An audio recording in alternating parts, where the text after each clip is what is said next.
Hey everyone, let's see figure of speech number 26. It is synecdoche. It is a substitution of word used as a part for the whole or vice versa.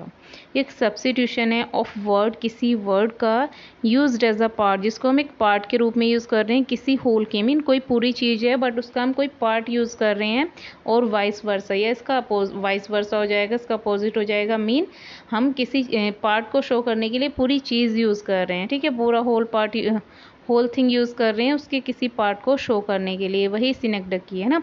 Hindi में इसको उपलक्ष्य अलंकार बोलते हैं, जिसमें हम किसी चीज़ के किसी अंश को शो करने के लिए पूरी चीज़ का यूज़ कर सकते हैं, या पूरी जो वस्तु है, पूरी कोई चीज़ है, पूरी थिंग है, उसको शो करने के लिए उसके किसी एक पार्ट का यूज़ कर सकते हैं, तो वही सिनेक्डकी है।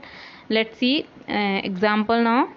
Example 1, Devdutt arrow has hit the white wing. Devdutt का जो एरो है उसने हिट किया है वाइट विंग को। यहाँ पे जो वाइट विंग है वो स्वान को प्रेफर कर रहा है, यानी एक वाइट विंग से हमने वाइट विंग क्या एक पार्ट हो गया किसका, स्वान का, यानी कि वाइट विंग से हमने किसको प्रेफर किया, किसको संबोधित किया, स्वान को। Let's see second example. O lord provide everybody the bread.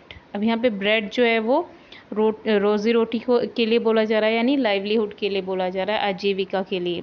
Let's see example 3, there are so many hands to work in his factory.